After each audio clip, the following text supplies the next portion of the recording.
요즘 참 야외 활동하기 좋은 날씨가 되었습니다. 우리 성도님들 중에 혹시 등산을 좋아하시는 분들 계실까요? 저는 등산을 참 좋아합니다. 취미라고 할 수는 없지만 그래도 낮은 산이라도 예전에 참 부지런히 올랐던 기억이 납니다. 그래서 봄이 되니까 좀 근처에 까치산이라도 좀 매일 올라가 볼까 노력을 하는데 쉽지는 않습니다. 그런데 갑자기 문득 우리 예수님은 어떠셨을까라는 생각이 들었습니다. 우리 예수님은 등산을 좋아하셨을까요? 네, 잘 모르시겠나요? 성경에 나옵니다. 네. 예수님이 주로 활동을 하시던 이스라엘 북쪽의 갈릴리 지방이나 아니면 나중에 예루살렘으로 내려오셨을 때 예수님께서는 그 근처에 있는 산들을 올라가시는 걸 좋아하셨습니다. 성경의 근거 마태복음 14장 23절을 보면 예수님을 따르고 있던 5천 명의 무리들, 사실은 가족까지 합치면 더 많겠죠. 그 수많은 무리들을 먹이신 오병이어의 사건 이후에 이렇게 나와 있습니다. 무리를 보내신 후에 기도하러 따로 산에 올라가시니라 저물매 거기 혼자 계시더라 라고 기록되어 있고, 누가복음 22장 39절을 보면 예수께서 나가사 습관을 따라 감람산에 가시매라고 기록되어 있습니다. 이것만 봐도 참 예수님이 등산을 좋아하셨던 것 같죠? 저랑 취미가 비슷해서 너무 저는 좋습니다. 그런데 물론 우리 예수님께서 단순하게 등산을 하기 위해서 산에 오르신 건 아니시겠지요.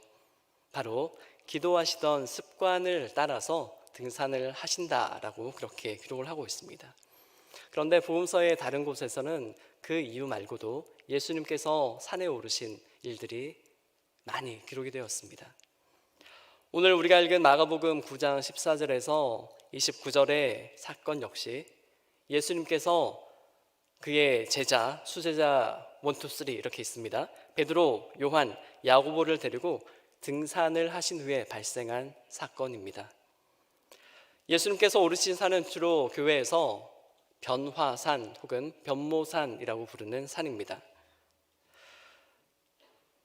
이 산은 지리적으로 볼 때 예수님의 주 활동 무대였던 갈릴리 북부 가버나움에서 예루살렘을 향하는 남서쪽으로 약 40여 킬로미터 떨어진 해발 600m의 이스라엘에서는 상당히 높은 산입니다. 그리고 그 산은 아마도 다볼산이 아닌가라고 현대의 지략자들이나 성수학자들은 추정을 하고 있습니다. 그런데 이번에는 예수님께서 기도를 하러 이 변화산에 올라가신 것이 아니었습니다. 예수님은 높은 산에 올라가 인간이 묘사할 수 있는 한계를 뛰어넘는 그런 영광스러운 모습으로 변형이 되셨습니다. 예수님께서는 왜 고난을 당하기 위해 예루살렘으로 향해 가는 그 시기에, 그리고 바로 이 산에서 변모하셨는가에 대한 다양한 신학적 견해들이 있지만 그 중에서 여러분에게 두 가지를 소개하려고 합니다. 대표적인 의견인데, 예수님께서 부활 이후 하나님과 함께 세상을 다스릴 왕으로서 영광스러운 모습으로 나타나셨다라고 하는 그런 의견이 있고, 두 번째는 참 인간이신 예수님 안에서 삼위일체 하나님과의 교제 안으로 들어가 영화롭게 될 바로 우리의 장래 모습을 미리 보여주셨다라고 하는 설명이 있습니다. 저는 오늘 설교에서 이 두 번째 관점으로 변화산의 사건을 보려고 합니다. 다시 말씀드리지만 마가복음에는 예수님께서 제자들 중에서 베드로, 야고보, 요한, 다시 말해서 제자 넘버 1, 2, 3를 데리시고 변화산으로 오르시기 전과 후에 예수님의 제자로 살아가기에 실패한 제자들의 이야기를 각각 배치를 하고 있습니다. 그리고 제자들의 실패 이야기들은 그 앞과 뒤에 예수님께서 예루살렘에 올라가셔서 순환을 당하시겠다라고 하는 그런 제1차, 2차 순환 예고들을 배치하여서 바로 중심에 있는 변화산에 오르신 사건을 이렇게 감싸고 있는 구조로 되어 있습니다. 이렇게 예수님께서 제자들과 함께 갈릴리에서 예루살렘으로 올라가는 여정의 초기에 발생한 이 이야기들은 마치 위로 완만하게 경사가 있는 언덕이나 상과 같은 그런 곳을 오르내리는 구조로 기록되어 있습니다. 첫 번째 이야기입니다. 첫 번째 이야기는 마가복음 8장 31절에서 그 이하 8장 마지막 절까지 나오는 이야기인데 예수님의 순환 예고와 제자도에 대한 이야기입니다. 예수님은 갈릴리 호숫가를 떠나 예루살렘을 향하여 올라가시다가 바로 이 다볼산이라고 하는 이름을 가진 높은 산에 이르기 전에 제1차 순환 예고를 통해서 십자가의 죽음과 부활의 당위성을 제자들에게 가르치셨습니다.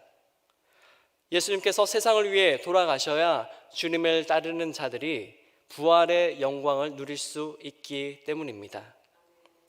그러나 예수님의 제자들은 예수님의 제자도를 깨닫지 못했습니다. 예수님의 순환 예고 앞에서 제자들은 자기 목숨을 잃어버릴까 두려웠고 자신의 체면이 구겨질까 부끄러웠습니다.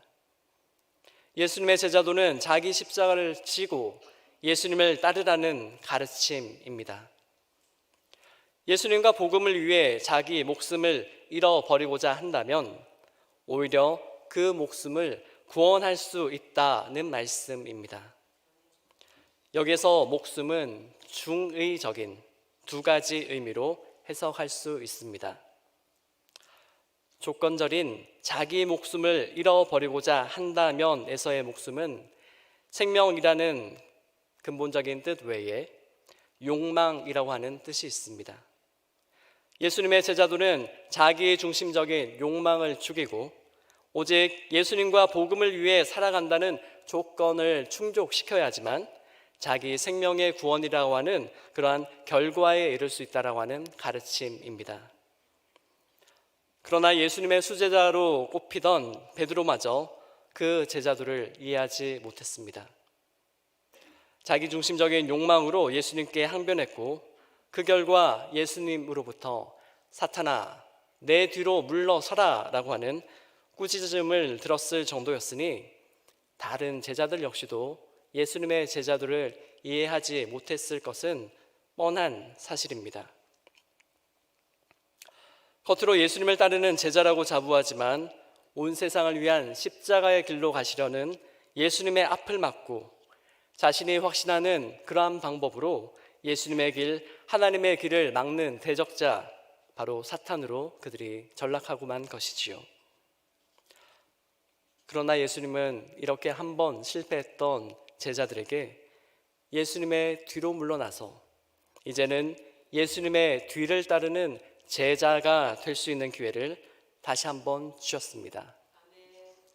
둘째 이야기가 바로 제자도를 깨닫기 위한 여정, 즉 예수님을 따라 변화산을 오르는 이야기입니다.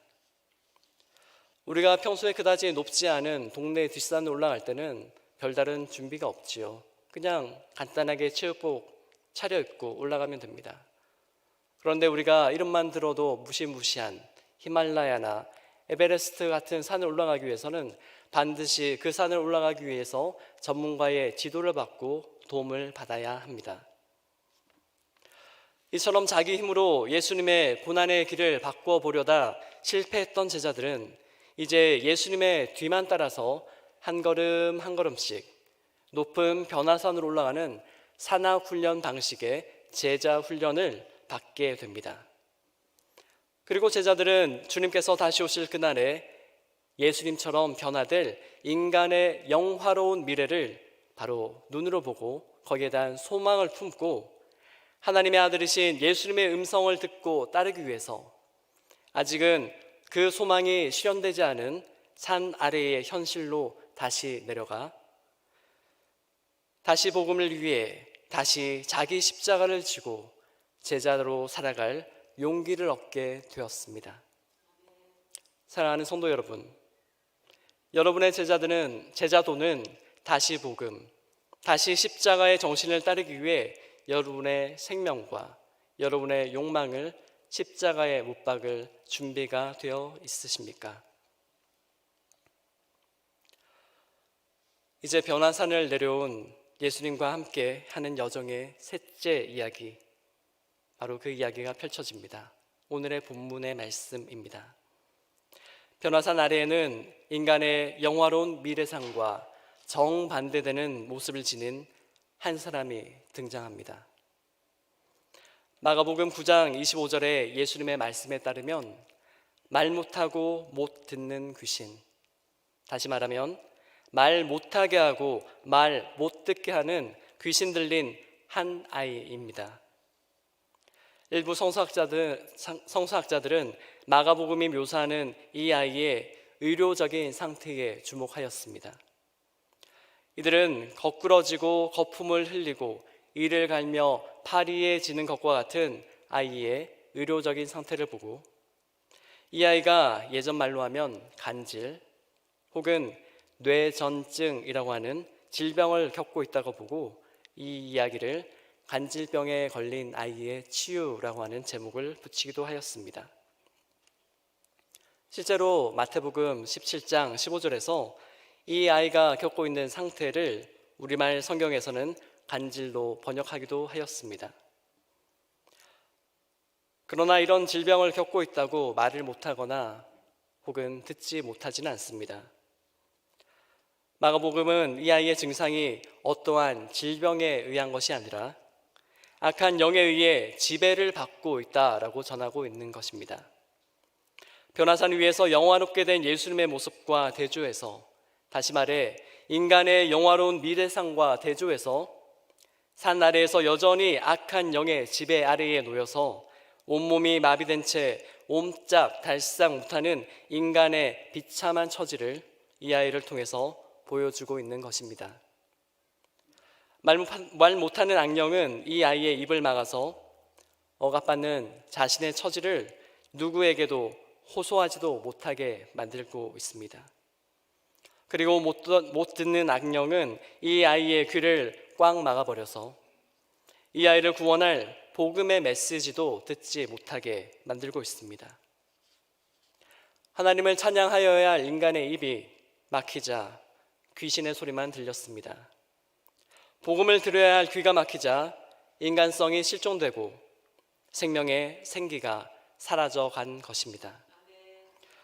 변화산으로 오르는 제자 훈련에 참석하지 못하고 산 아래에 남아있던 예수님의 제자들은 이 아이를 데려와 고쳐달라는 아버지의 요청을 들었지만 끝끝내 이 아이를 고쳐주는 데는 실패했습니다. 제자들의 실패는 참으로 뜻밖의 이상한 일입니다. 왜냐하면 예수님은 제자들에게 이미 마가복음 3장 15절에서 귀신을 내쫓는 권능도 가지게 하려 하심이러라 라고 말씀을 하셨고, 또한 6장 7절을 보면 12 제자를 부르사 둘씩 보내시며 더러운 귀신을 제어하는 권능을 주셨고 또한 충분한 성공을 경험하였기 때문입니다. 산 아래에 남아있던 제자들에게 과연 무엇이 부족해서 제자들은 실패하고 만 것일까요? 그리고 이렇게 실패한 제자들을 두 번째 다루는 귀신 들린 아이의 치유 이야기는 오늘날 제자로 살아가려는 우리에게, 바로 우리 그리스도인들에게 어떠한 메시지를 주고 있는 것일까요? 예수님은 귀신 들린 아이가 치유받지 못한 까닭을 두 가지로 말씀하셨습니다. 첫 번째는 믿음이고 두 번째는 기도입니다. 첫 번째 믿음에 관해서 예수님은 예수님께 몰려온 큰 무리와 그 무리에 속한 아이의 아버지가 믿음이 없는 세대이기 때문이라고 밝히셨습니다. 오늘 마가복음의 말씀은 제자들과 서기관들이 변론, 다시 말해서 큰 말다툼을 벌이고 있는 장면으로 시작했습니다. 논쟁의 원인은 아이의 아버지가 제자들에게 귀신을 내쫓아달라고 부탁했지만 제자들이 능히 그 귀신을 쫓아내지 못했기 때문입니다.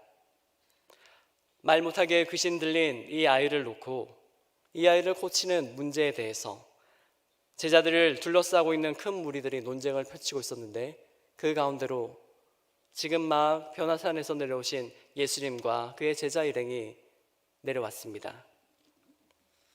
그런데 예수님은 귀신을 쫓아내지 못한 제자들을 책망하시는 것이 아니라 변론을 하고 있는 무리를 향해서 믿음이 없는 세대여 얼마나 너희와 함께 있으며 얼마나 너희에게 참으리요 라고 한탄하셨습니다. 말 못하게 귀신 들린 아이를 낳게 하고 싶어서 예수님께 도움을 청했던 아버지지만 예수님을 믿는 믿음은 부족했습니다. 바로 할 수 있거든 이라고 하는 의심의 조건을 달았기 때문입니다.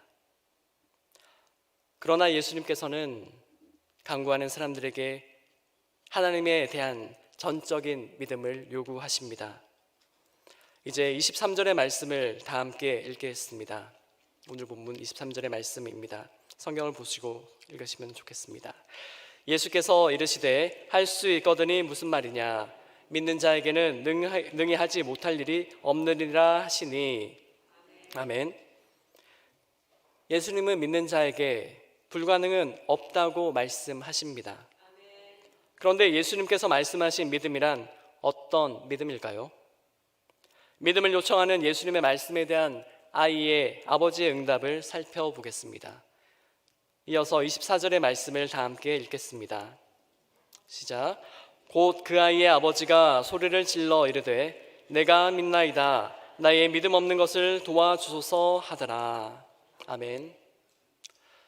이 구절은 우리 교회가 속한 소위 개혁파라고 하는 그런 우리의 종교, 기독교의 전통이 있는데, 그 가운데서 아주 유명한 신학자들이 하나님에 대한 인간의 믿음이 지니고 있는 특성은 무엇인가에 대해서 설명할 때 자주 논하는 구절입니다. 이 아이의 아버지는 역설적인 대답을 했습니다. 내가 믿나이다. 그러나 믿음을 고백하는 즉시 나의 믿음 없는 것을 도와주소서라고 하는 자기 믿음의 유한성을 고백한 것이지요. 하나님을 향한 인간의 믿음은 자기 스스로 만들거나 가질 수 있는 것이 아니고 하나님께서 믿음을 갖도록 도와주셔서 하나님께 용납되는 믿음으로 인정을 받는다라고 하는 말씀입니다. 하나님을 향한 우리의 간청과 기도는 하나님께서 우리를 도와주실 것이라는 믿음에서부터 시작되지만, 하나님께 우리 인간이 가지는 믿음은 불안과 의심이 불가피하게 생겨나기 마련입니다. 우리는 이 아버지의 기도처럼 내가 믿나이다 라는 믿음의 고백 후에 즉시 나의 믿음 없는 것을 도와주소서라고 하는 기도를 드려야 할 것입니다. 우리는 하나님의 도움이 없이는 하나님을 하나님으로 믿을 수 없고 하나님께 온전히 기도드릴 수도 없는 존재이기 때문입니다. 우리 인간은 하나님을 아는 지혜의 측면에서도 유한한 존재로 지음을 받았지만 하나님께 의존하는 믿음의 측면에서도 유한한 존재라는 사실을 자각하지 않고서는 올바른 신앙을 가질 수 없는 존재임을 기억하시기 바랍니다. 이제 예수님은 귀신 들린 아이가 치유받지 못한 까닭을 묻는 제자들에게 그 두 번째 이유로 제자들이 기도 외에 어떠한 다른 것으로 귀신을 쫓아내려는 시도를 했기 때문이라고 말씀하십니다. 기도란 앞서 말씀드렸듯이 믿음에서와 같이 전적으로 하나님께 의존하는 것에서 시작됩니다. 제자들은 하나님께 보냄을 받아 여러 마을을 다니면서 예수님의 이름으로 귀신을 내쫓고 제어하는 능력을 받았지만, 그 능력이란 제자들의 소유가 아니라 제자들이 하나님과 예수님께 전적으로 의존할 때 발생하는 하나님의 역사라는 것을, 바로 그 사실을 잊어버리고 말았던 것으로 보입니다. 사랑하는 성도 여러분, 그러므로 기도 외에 다른 수단이 우리의 산적한 문제를 해결하는 데 도움이 될 것이라고 생각하지 마십시오. 하나님께 대한 절대적인 의존이 없는 기도는 기도가 아니라 헛된 공허한 말에 그칠 뿐입니다. 하나님을 우리가 전적으로 의지할 수 있는 것도 우리의 노력이나 성격이나 능력이 아니라 아무 힘없는 인간을 불쌍히 여기시는 하나님의 사랑과 도우심 덕분이라는 사실도 반드시 기억하시기 바랍니다. 믿음이 없는 세대의 대표자로 그려지는 이 한 아버지의 믿음 없는 기도를 불쌍히 여겨 들어주신 예수님은 이제 더러운 귀신의 본질을 파악하고 꾸짖으셨습니다. 말 못하고 못 듣는 귀신은 다시 말해 어린아이로 하여금 스스로 말 못하게 하고 못 듣게 하는 귀신입니다. 마가복음이 계속해서 기록하고 있는 대로 하나님의 형상으로 지음받은 인간의 인간됨을 억압하고 왜곡시키는 것이 하나님을 대적하는 귀신의 본질입니다. 특히 오늘 말씀에서 힘없는 어린아이로 대변되는 가장 연약한 인간들을 불과 물의 위험으로 끌고 가면서도 도움의 목소리를 내지 못하게 하고 돕고자 하는 음성을 듣지 못하게 하는 귀신의 악행은 예수님께 책망받고 쫓겨나야 할 마땅한 이유입니다. 여전히 믿음이 없는 이 세대에 말 못하게 하고 못 듣게 하는 귀신이 활기를 치고 있는 것은 아닐까 염려됩니다. 우리의 아이들 중에 이런 아이는 없습니까? 자기 의사를 제대로 표현하지 못하고 억압적인 사회 구조에 시달리다 보니 자기 스스로 설 자리를 찾지 못해 거꾸러지고 마음에 쌓인 원망으로 입에 거품을 흘리고 대상을 알 수 없는 분노로 이를 갈고 가장 건강하게 할 시기의 육체는 파리하게 말라가는 그런 아이들 말입니다. 그러나 비록 우리 세대가 믿음이 없는 세대지만 하나님이 통치하시는 정상적인 세상의 모든 비정상을 가리키는 모든 더럽고 악한 귀신은 예수님의 이름으로 대적해서 쫓아내야 합니다. 그렇지만 우리의 믿음은 귀신 들린 아이의 믿음이 없는 아버지와 같지 않은가요? 혹은 교만과 타성에 젖은 신앙생활로 인해 기도의 능력을 잃어버린 예수님의 제자들과 같지는 않습니까? 그렇지만 우리는 예수님께 대한 확고한 믿음이 없는 자신의 무능력을 한탄하며 눈물로 슬픔을 삭혀서는 안 될 것입니다. 예수님은 자신의 능력으로 믿음을 가질 수 없다고 고백하는 그 아버지의 겨자씨 같은 작은 믿음도 믿음으로 보시고 그 아버지의 사랑하는 아들에게서 귀신을 쫓아내셨고 다시는 그 아이에게 들어가지 못하도록 명령을 하셨습니다. 또 한때 예수님의 보냄을 받아 많은 귀신을 쫓아내고 많은 병자를 고치며 자신감에 들떴다가 이번 사건을 통해 무력함에 빠진 제자들을 향해서 예수님은 이런 종류의 귀신은 기도 외에 다른 것으로는 나갈 수 없다고 친절하게 가르쳐 주셨습니다. 믿음이 없는 세대와의 변론으로는 말 못하고 못 듣는 아이를 고칠 수 없습니다. 믿음이 없는 패역한 이 세대에 설치고 있는 더러운 귀신 역시 우리의 기도 외에는 물리칠 수 있는 다른 방법이 없습니다. 사랑하는 성도 여러분, 우리와 우리의 아이들 중에 우리 사회의 가장 연약한 계층 중에 이와 같은 악령에 사로잡힌 사람은 없는지 돌아보고 예수님의 이름으로 귀신을 대적하는 믿음의 기도를 함께 들으시기를 바랍니다.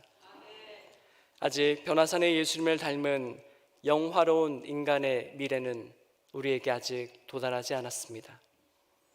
우리의 기도에도 불구하고 이 세상은 꼼수 인생을 높이 여기는 사람들의 비열한 가치관이 팽배합니다.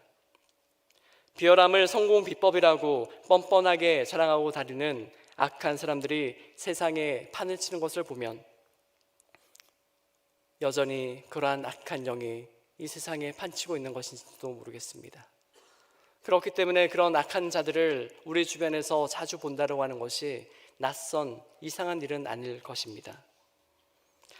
혹시나 예수님 시대에 믿음 없는 세대에 이름 없는 한 아버지처럼 우리 그리스도인들 역시 믿음이 없기 때문에 하나님을 신뢰하는 기도를 하지 못하고 죽기에 실패한 예수님의 제자들처럼 기도를 통해 하나님께 의존하는 법을 배우지 못했기 때문에 혹시 우리 교회가, 혹시 우리 가정이, 혹시 우리 사회가 하나님의 능력이 나타나지 않는 그곳이 되는 것은 아닌지 염려되시지는 않으십니까? 그래서 예수님은 오늘 우리에게도 자기 십자가를 지고 예수님의 뒤를 따르는 제자로 살아가라고 말씀하십니다. 우리 예수님께서 말 못하고 못 듣는 귀신아, 내가 내게 명하노니 그 아이에게서 나오고 다시 들어가지 말라고 명령하신 것처럼 우리 함께 예수님께서 알려주신 기도의 능력으로 하나님께서 주신 믿음에 의지하여 악한 귀신의 세력에 맞서 물리칠 수 있는 능력을 가진 제자로 살아가시기를 바랍니다. 예수님을 따른다는 제자들이 모인 교회를 위한 염려가 우리 교계와 한국 사회에 많은 것을 알고 있습니다. 사람들은 비록 제자들의 실패에도 불구하고 예수 그리스도의 능력을 기대하면서 예수님께 병든 자들을 데려오고 말 못하게 하고 못 듣게 하는 귀신 들린 자들을 데려왔습니다. 예수님은 제자들의 계속되는 실패에도 불구하고 제자들과 함께 하시며 제자도를 가르쳐 주셨습니다. 우리 교회 혹은 더 나아가 한국과 세계의 많은 교회들이 때때로 제자로서 실패할 때가 많았음을 고백하지 않을 수 없습니다. 그렇지만 예수님은 하나님의 뜻을 따라 교회를 부르시고 세우시고 인도하고 계십니다. 예수님께서 오늘 우리에게 말씀하십니다. 믿음 없는 세대여, 그를 내게로 데려오라. 예수님은 악한 영이 말도 못하게 하면서 죽이려고 불과 물로 집어 던지는 어린아이를 데려오라고 우리에게 명령하셨습니다. 예수님을 찾아온 한 아버지의 귀신 들린 내 아들은 오늘 우리에게 누구입니까? 스스로 자신의 삶을 살아가지 못하는 완전한 무기력감에 빠진 존재, 아무와도 소통하지 못하고 아무런 위로와 격려의 메시지도 듣지 못한 채 완전한 고립에 빠진 존재. 이 아이는 믿음 없는 한국 사회를 살아가고 있는 모든 어른들의 아이이며 믿음 없던 시절의 저와 여러분이기도 합니다. 내 아이이며 여러분의 아이이며 저이며 여러분입니다. 한때 한국교회의 한국 사회의 많은 무리들이 이 땅의 가난과 고질적인 질병과 억압과 눌림을 고쳐달라고 교회를 찾아왔습니다.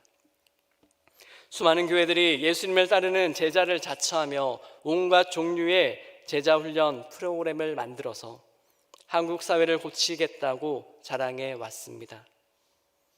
그런데 우리 사회에는 귀신에 시달리는 아이들만 늘어갔습니다. 아직도 이들을 구원할 건강한 교회는 많이 보이지 않는 것 같습니다.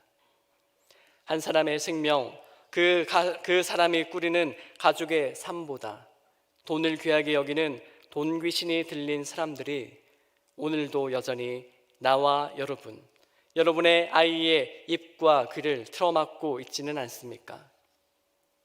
예수님은 이렇게 온전한 인간성을 발휘하지 못해서 차별당하고 사람 취급 못 받는 사람들을 교회로 데려오라고 말씀하십니다. 이제 우리 교회가 예수님 앞에서 솔직하고 간절하게 기도해야 합니다. 내가 믿나이다. 나의 믿음 없는 것을 도와주소서. 기도 외에 다른 것으로는 이런 종류가 쫓겨나지 않는다고 하는 예수님의 말씀을 따라서 우리는 기도하는 두 손을 모으는 연습을 하여야 합니다. 기도하는 두 손을 모으기 위해서는 우리는 먼저 두 손에 쥐고 있는 무언가를 내려놓아야만 합니다. 첫째는 오늘 말씀에 나온 변론, 말다툼과 싸움입니다. 사람들은 말다툼을 할 때 상대방의 무능력과 잘못을 지적하기 위해서 손가락질을 하거나 급기야 상대방의 멱살을 한 손으로 혹은 두 손으로 잡는 그런 행동을 하지요. 두 손을 모아 기도하기 위해서는 우리는 손가락질과 멱살을 잡는 두 손을 거두어야 합니다. 둘째는 잘못된 자기 확신입니다. 잘못된 자기 확신은 어떤 문제를 스스로 해결할 수 있다라고 하는 착각입니다. 한 손에는 자신의 능력에 대한 교만을, 다른 한 손에는 다른 사람의 말을 듣지 않는 아집을 붙들고 있는 모습으로 비유할 수 있습니다. 자기 능력에 대한 교만과 아집을 각기 붙잡고 있는 두 손을 비우고 두 손을 모아서 주님의 옷자락만이라도 간신히 잡아 의지하려는 것이 바로 기도하는 두 손입니다. 세 번째는 밀쳐내는 두 손입니다. 많은 사람들은 아이가 죽은 것과 같이 되자 희망을 잃고 도움의 손길을 밀쳐내 버렸을지도 모르겠습니다. 그렇지만 우리 예수님은 죽은 것과 같이 누워있는 아이의 손을 잡아 일으키셨습니다. 우리는 하나님의 도우심을 밀쳐내지 말고 잡을 때 부활의 능력이 선취되는 경험을 이 땅에서 누릴 수 있을 것입니다. 사랑하는 화곡동 치유하는 교회의 성도 여러분, 오늘 이 시간 금요밤 치유 집회라고 하는 이름이 붙어있는 바로 이 시간, 하나님께 기도하러 나오시지 않으셨습니까? 사도 바울께서 우리 그리스도인들에게 더럽고 어두운 악의 세력에 맞서서 일어나서 행하라고 하는 그런 권면의 말씀을 하고 계신데, 이 말씀을 마지막으로 듣고 우리 함께 기도했으면 좋겠습니다. 에베소서 5장 11절에서 16절의 말씀입니다. 여러분은 열매를 맺지 못하는 어둠의 행위에 끼어들지 말고 오히려 그런 일을 폭로하십시오. 사람들은 그런 일들을 숨어서 하는데 그것들은 말하기조차 부끄러운 일들입니다. 모든 것은 폭로되면 빛을 받아 드러나고 빛을 받아 드러나면 빛의 세계에 속하게 됩니다. 잠에서 깨어나라, 죽음에서 일어나라, 그리스도께서 너에게 빛을 비추어 주시리라는 말씀이 있듯입니다. 그러므로 여러분은 어떻게 처신해야 할지 깊이 생각해서 미련한 자처럼 살지 말고 지혜롭게 사십시오. 이 시대는 악합니다. 그러니 여러분에게 주어진 기회를 잘 살리십시오. 아멘. 이제 악한 세상 속에서 우리에게 주신 이 기도의 시간을 기회로 삼아 금요밤 치유 집회에서 함께 기도하시기를 원합니다. 먼저 오늘 우리에게 주신 말씀을 기억하면서 말씀 속 한 아버지의 고백처럼 우리 교회와 가정과 사회를 위해 모든 어려움과 문제를 주님 앞에 가져와서 내가 믿나이다, 그러나 나의 믿음 없는 것을 도와주소서라고 하는 겸손한 자세로 기도하기를 원합니다. 또 변화산에서 우리에게 미리 보여주신 예수 그리스도의 부활의 영광이 우리 인류에게 주신 영화로운 미래임을 확신하고 소망하면서 인간다운 삶을 살지 못하게 억압하고 파괴하는 모든 악한 세력에 맞서 담대하게 싸우는 예수님의 제자가 되시기로 결단하는 기도를 드리시기를 바랍니다.